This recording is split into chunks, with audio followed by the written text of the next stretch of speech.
자, 그럼 이거 어떻게 해야 되나요? 지금 국민의힘 의원들 뭐 김민전 의원 같은 경우도 "참 바보 윤석열. 부정선거 카르텔을 깨려고 대통령직 걸었다." 뭐 이렇게 말씀하는 분도 있고 또 심지어는 권영세 비대위원장은 뭐 그 보수 유튜버들에게 그 뭐 진짜 내란죄 선동죄로 이제 고소된 분들 유튜버들에게 명절 설 선물 보냈다는 거 아니에요. 대표님 말씀하신 대로 확실하게 손 안 긋고 약간은 좀 그냥 "아이 하지 마세요. 이거 아니에요." 뭐 이렇게 좀 그냥 "아이 하지 마세요." 뭐 이 정도 스탠스여서 이게 뭐랄까요? 이게 좀 명확히 지금은 현실적으로 손 긋기가 어렵게 됐죠, 예. 그렇죠. 구조적으로. 예.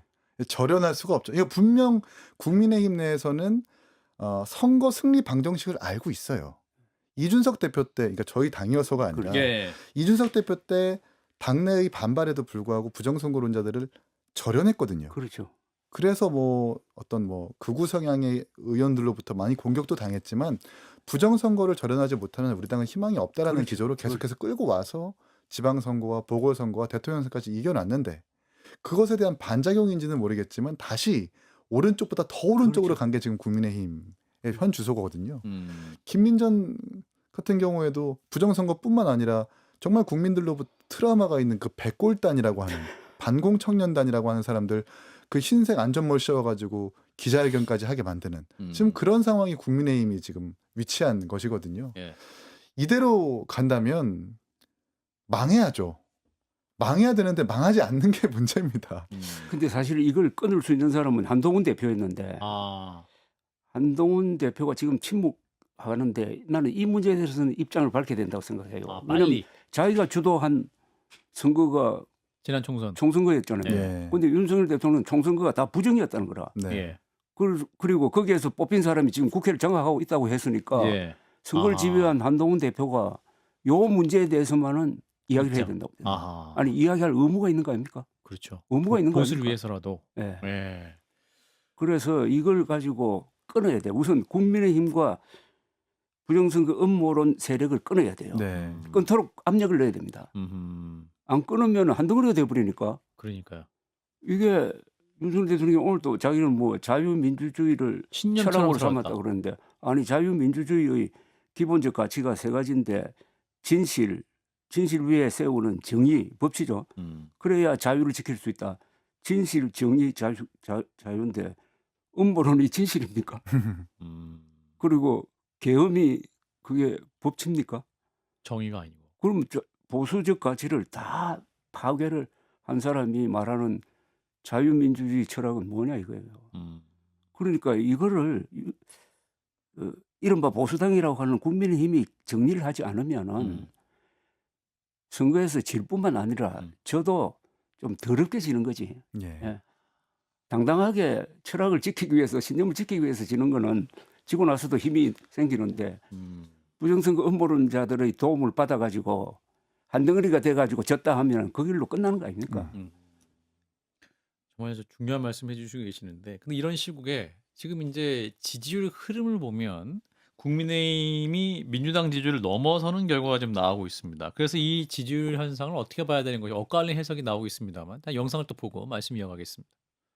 지금 여론의 추이를 보게 되니까 지금 뭐 상당히 여론이 뭐 좁혀져 있거나 뭐 역전되는 상황도 나오고는 있는데요. 이 여론조사의 결과 중에서도 좀 의아한 것은 해석하기 어려운 게 국민의힘 차기 대선 주자 1위로 김문수 장관이 지금 나오고 있거든요.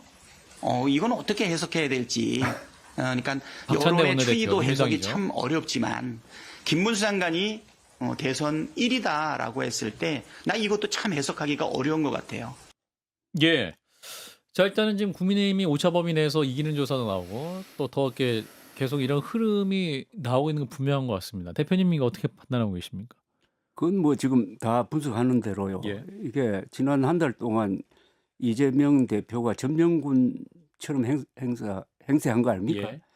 그리고 윤석열 현직 대통령입니다. 현직 대통령을 코너로 몰아가지고 이 체포하고 하는 과정을 보는 사람 중에서는 부정선거 음모론자 아니더라도 이건 너무하다. 너무한 거 아니냐. 좀 과한 면이 있다. 과한 면이 인간적으로 너무한 것 아니냐. 그런 충분히 생각할 수 있고 예. 더구나 탄핵 심판이 진행 중인데 여기에 수사 트랙까지 하나 넣어가지고 이렇게 할 필요가 있느냐. 예. 이게 겹쳐진 거죠. 그리고 이재명 민주당은 누굽니까?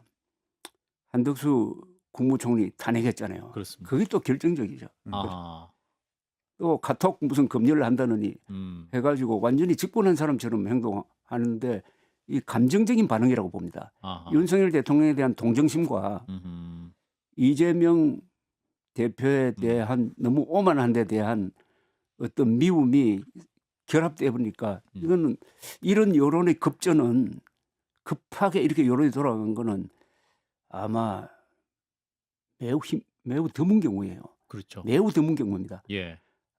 비슷한 예가 있다면은 2004년에 노무현 대통령 탄핵 소추안이 통과됐습니다. 예.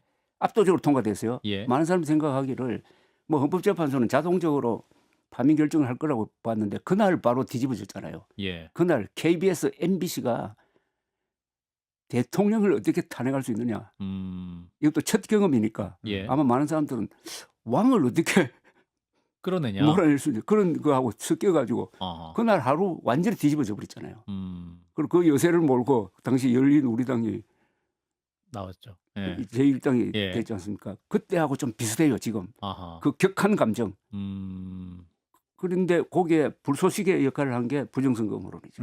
그래서 지금 여론조사에서 주목할 게 2030 세대가 원래 이준석 뭐 퀴즈라고 보이지만은 윤석열 대통령 밀었다가 배신감 느껴가지고 돌아서가지고 뭐 한 자리 숫자 지지율이 나오고 이랬다고. 그렇습니다. 그 사람들한테서 상당히 회복이 됐거든요. 아하. 이건 부정선거 음모론과 관계가 있고 그다음에 반중 그다음에 이재명 대표에 대한 부정여론, 미움 이게 감정적인 합쳐진 거라고 반응. 생각합니다. 아하.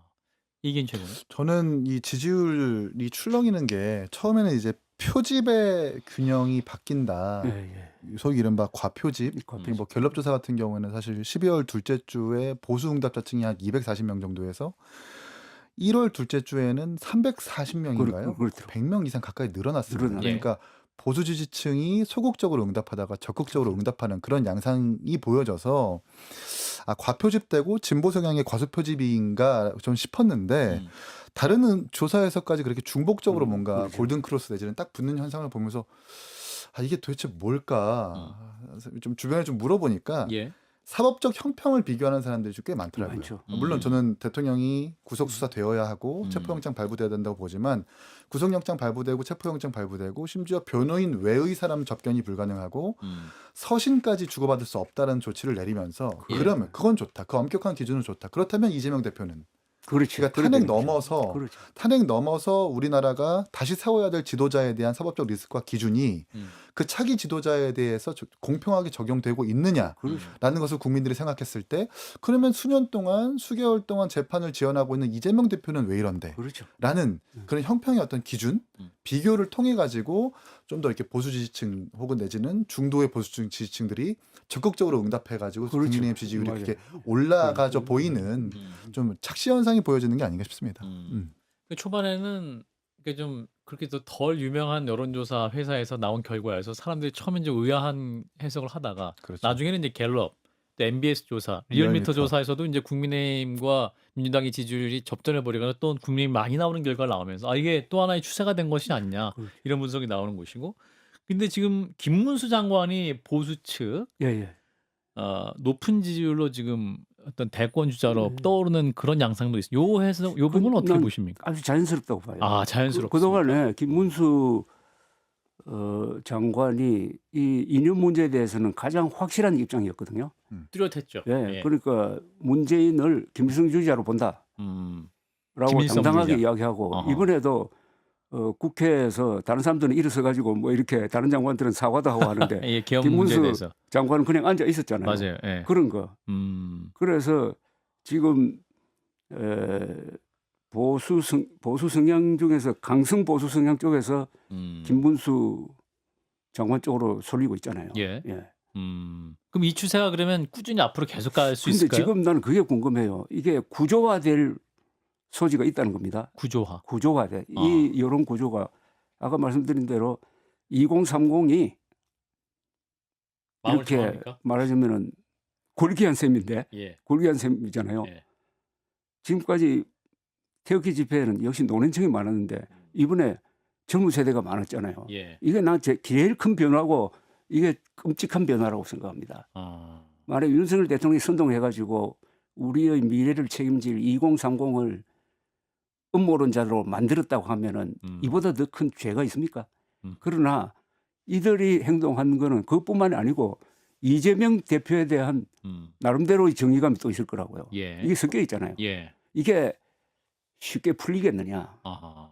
더구나 이재명이라는 존재가 있는데 예. 이재명이라는 존재가 사라지면은 타겟이 없어지니까 그 여론이 다시 풀릴 수가 있지만은 딱 이 구속영장 윤석열 대통령에게 떨어지자마자 무슨 이야기가 나옵니까? 이재명 대표는 정당 대표라서 구속영장을 기각하고 윤석열 대통령은 현직 대통령이니까 구속했다는 이야기 아니냐? 이렇게 되잖아요. 그죠? 예. 그 유창훈 판사가 부장판사. 영장을 기각할 때 정당 대표니까 예. 도망가겠느냐 해가지고 근데 그런 논리로 딱 들이대면은 이거 얼마나 설득력이 있습니까? 현직 대통령이 도망가겠냐? 그렇죠. 그 다음에 이제 문제는 이게 이 여론 구조가 이재명 쪽으로 집중될 거라고요. 예. 사법부와 이재명. 사법부는 공평하게 하라.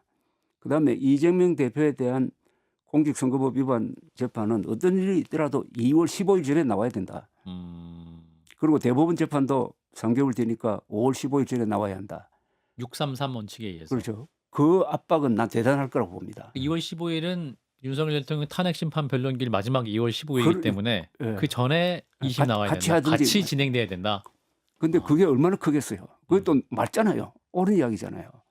그러니까 이재명 대표가 저는 굉장히 지금 어렵게 됐다고 생각합니다.